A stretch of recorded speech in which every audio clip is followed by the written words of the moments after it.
जय श्री गणेश दोस्तों। हमारी आज की कहानी का नाम है राह। कहानी अच्छी लगे तो प्लीज़ चैनल को सब्सक्राइब कर लीजिएगा। अब शुरू करते हैं कहानी। माफ़ कीजिए भाई साहब, मैं दहेज देने में असमर्थ हूँ।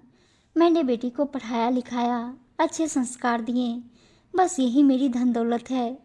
ये मेरी गारंटी है कि बेटी आपके घर परिवार का पूरे तन मन धन से ध्यान रखेगी। कभी कोई ऐसा काम नहीं करेगी जिससे आपकी इज्जत पर कोई आँच आए। लड़की देखने आए शर्मा परिवार से राधे श्याम जी बोले, अरे ये कैसी बातें कर रहे हैं आप? किसने कहा आपसे कि हमें दहेज चाहिए? हमें तो आप हेतल के रूप में हीरा दे रहे हैं और हमारे विकलांग बेटे को उसका जीवन साथी। बस यही हमारे लिए बड़ा उपहार है। रुपये पैसे की कमी तो हमारे घर में ही नहीं है। बस हमें एक सुशील लड़की चाहिए जो आंसू की विकलांगता पर दया नहीं करके उसके कंधे से कंधा मिलाकर खड़ी हो, और जो काम करने में वो असमर्थ है बस उसमें उसकी सहायता करे। आंसू की माँ हेमलता जी बोली, शर्मा जी का परिवार बहुत पैसे वाला था, पर बेटे आंसू को देखकर दुखी रहता था। एक हादसे में कुछ समय पहले हाथ में करंट लगने से उसके एक हाथ ने काम करना बंद कर दिया था। वो अपने सारे काम खुद नहीं कर पाता था, इसलिए पैसे वाले घर की कोई भी लड़की उसके साथ शादी करने के लिए राजी नहीं हो रही थी। पर एक दिन समाज में किसी ने उन्हें हेतल के बारे में बताया, जिसकी मां नहीं थी और गरीब घर से थी। शर्मा परिवार जब उससे मिला तो उनको हेतल में वो सारे गुण दिखाई दिए जो उन्हें अपनी बहू में चाहिए थे। आज हेतल और आंसू की सगाई पक्की हो रही थी, इसलिए राधे श्याम जी सारी बातें साफ कर रहे थे ताकि बाद में कोई दिक्कत ना हो। दोनों परिवार और बच्चों की रजामंदी से 2 महीने बाद शादी भी हो गई। हेतल के घर में आने से जैसे खोई हुई रौनक लौट आई थी, क्योंकि जब से आंसू शारीरिक रूप से असमर्थ हुआ था तब से घर में एक अजीब खामोशी छा गई थी। माहौल तनावग्रस्त रहने लगा था। आंसू भी अब खुश रहने लगा था, क्योंकि हेतल के रूप में उसे एक दोस्त जो मिल गया था।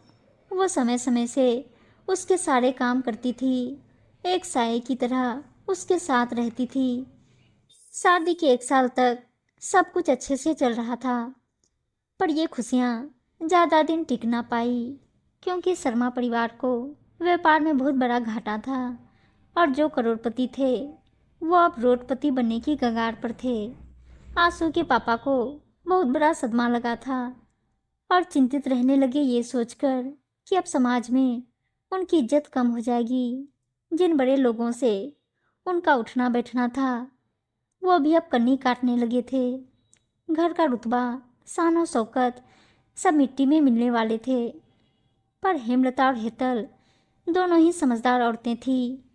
उन्हें घर के रुतबे से ज़्यादा अपनी ज़िंदगी को वापस पटरी पर लाने की चिंता थी। दोनों बस इसी प्रयास में रहती कि किसी तरह सब कुछ वापस पहले जैसा हो जाए। जमा पूंजी भी दिनों दिन खत्म होती जा रही थी। आंसू भी व्यापार में ही अकाउंट का काम संभालता था, क्योंकि वो बाहर जाके नौकरी करने में असमर्थ था और वैसे भी व्यापार में उसकी ज़रूरत ज़्यादा थी। वो अपने आप को कोसने लगा कि घर का बेटा होते हुए भी मैं कुछ नहीं कर पा रहा। हेतल के पापा भी उससे मिलने आए थे और सब कुछ जानकर बड़े दुखी हुए। हेतल से बोले, बेटा मुझे पता है दिन अच्छे नहीं चल रहे, पर ऐसे हिम्मत हारने से काम नहीं चलेगा। तूने तो इतनी पढ़ाई की है और तेरे पास तो सर्टिफिकेट भी है, तो कोई नौकरी क्यों नहीं कर लेती? आखिर तू भी तो घर का हिस्सा है और इसमें कोई बुराई भी नहीं। तू कहे तो मैं बात करूं सबसे, पर पापा मैं आंसू को छोड़कर बाहर नौकरी करने नहीं जा सकती। उसके कितने ही कामों में मुझे उसकी मदद करनी होती है। पर हाँ, मैं घर से काम जरूर शुरू कर सकती हूँ। आपने मुझे सही रास्ता दिखा दिया पापा। और हेतल पापा के गले लग गई। बहुत सोचने विचारने के बाद हेतल ने सबके सामने एक प्रस्ताव रखा। माँ, पिताजी और आंसू, मुझे गलत मत समझना, पर मैं चाहती हूँ कि मैं सिलाई और पार्लर का काम शुरू कर दूँ घर से ही। वैसे भी मेरे पास कोर्स का सर्टिफिकेट भी है। आसानी से काम शुरू कर सकती हूँ। इतना सुनते ही शर्मा जी बोले, क्या बकवास कर रही हो बहू? अब नाईगिरी और दर्जीगिरी मेरे घर में चलेगी। जहाँ मैं घर पर दर्जी को बुलवाकर अपने कपड़े सिलवाता था, वहीं अब मेरी बहू सबके कपड़े बनाएगी और सबके बाल काटेगी। क्या इज्जत रह जाएगी हमारी समाज में? हम इतने असमर्थ हो गए कि अपने घर की बहू से ये सब काम करवाएंगे। नहीं, ऐसा नहीं होगा। मैं ये घर बेच दूंगा, पर घर की लक्ष्मी को ऐसे काम नहीं करने दूंगा। कान खोलकर सुन लो सब लोग। पर पिताजी, इसमें हर्ज ही क्या है?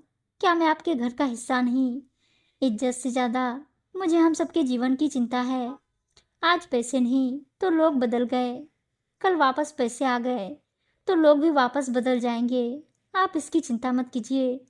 बस आप मुझे आशीर्वाद दीजिए कि मैं अपने काम में सफल हो जाऊं और एक बेटी होने का फर्ज निभा सकूं। पर हेतल, तुम अकेली सब कैसे कर पाओगी? मैं तो कुछ भी कर पाने में असमर्थ हूँ। जैसे ही आंसू बोला, हेतल ने कहा, अरे मैं अकेली कहाँ, तुम सब हो तो मेरे साथ। मैं पार्लर और सिलाई करूँगी तो माँ घर को संभालेगी। आप मेरे अकाउंट को देखना जैसे पहले व्यापार में देखते थे, और पापा जी मुझे अपने अनुभव से सिखाएंगे कि व्यापार कैसे करना है। इतने सकारात्मक सोच को देखकर सब खुश भी थे तो थोड़े आश्चर्यचकित भी। पर हेतल के इस विश्वास पर सबको भरोसा हो गया कि हम इतने भी असमर्थ नहीं हुए कि नई शुरुआत भी ना कर सकें। सबकी एक राय से हेतल ने अपना काम शुरू कर दिया, पर अंदर से उसको भी एक डर तो था कि कहीं काम नहीं चला तो। पर फिर पापा की एक सीख याद आ गई, कर्म किए जा, फल की इच्छा मत कर। खुद पर विश्वास है और काम नेक दिल से किया गया है तो परिणाम भी जरूर अच्छे आएंगे। थोड़ा समय लगा, लोगों ने बातें भी बहुत बनाई, पर शर्मा परिवार की एकता और विश्वास सब पर भारी पड़ गया और हेतल का काम चल निकला। धीरे धीरे स्थितियां बदलने लगी थी। शर्मा जी अपनी बहू को देखकर इतराने लगे थे और उसे बेटी सा लाड़ दुलार करते। हेमलता जी एक माँ की तरह उसका ध्यान रखती और आंसू बराबर से उसके साथ खड़ा रहता। घर में खुशियाँ वापस दस्तक देने लगी थी। हेतल खूब मेहनत करती थी, ग्राहक भी बढ़ने लगे थे और काम भी। उसने एक हेल्पर भी रख लिया था। पापा के दिखाए राह से दुख के बादल छटने लगे थे। एक दिन अचानक हेतल बेहोश हो गई। सब घबरा गए और सोचने लगे शायद ज़्यादा काम से बहू को कमजोरी आ गई है। पर डॉक्टर ने बताया कि ये तो खुशखबरी थी, हेतल माँ बनने वाली थी। तो सब झूम उठे। हेमलता जी बार बार बहू की नज़र उतार रही थी। समय पंख लगाकर उड़ रहा था और देखते देखते हेतल का 8वां महीना पूरा हो गया। इसी बीच करवा चौथ का व्रत भी आ गया। हेतल भी व्रत रखती थी, पर इस समय कैसे होगा, बस यही सोचकर घबरा रही थी। उसे इस हालत में देख आंसू बोला, पूरे दिन चहकने वाली प्यारी पत्नी जी, आज उदास क्यों हो भला? तुम ऐसे अच्छी नहीं लगती हेतल। बताओ क्या हुआ? कल मेरा व्रत है, पर मेरी तबीयत ठीक नहीं तो कैसे हो पाएगा सब? बस यही सोचकर घबरा रही हूँ। अरे इतनी सी बात, तुम्हें व्रत रखना क्यों है? मत करो, पहले अपना ध्यान, बाकी सब बात के काम। हेमलता जी, जो दूर खड़ी सारी बातें सुन रही थी, बोली, नहीं बेटा, व्रत तो करना ही होता है, ऐसे छोड़ने से अपशगुन होता है। हाँ तो छोड़ने की कौन कह रहा है माँ, व्रत तो होगा। पर हेतल नहीं, मैं व्रत रखूँगा, इसकी लंबी उम्र और परिवार की खुशहाली के लिए। इस बार व्रत मैं रखूँगा। माना कि मैं अकेले काम करने में असमर्थ हूँ, पर ये तो मैं अकेला भी कर सकता हूँ। तो बस कल व्रत मैं रखूँगा। ये सुनते ही दोनों सास बहू आश्चर्य से एक दूसरे को देखने लगी और बोली, तुम जो पूरे दिन खाते रहते हो, बिना पानी के कैसे व्रत रखोगे? माँ हेतल के बिना मैं अधूरा हूँ और इसे कुछ हो गया तो मैं जीते जी मर जाऊंगा।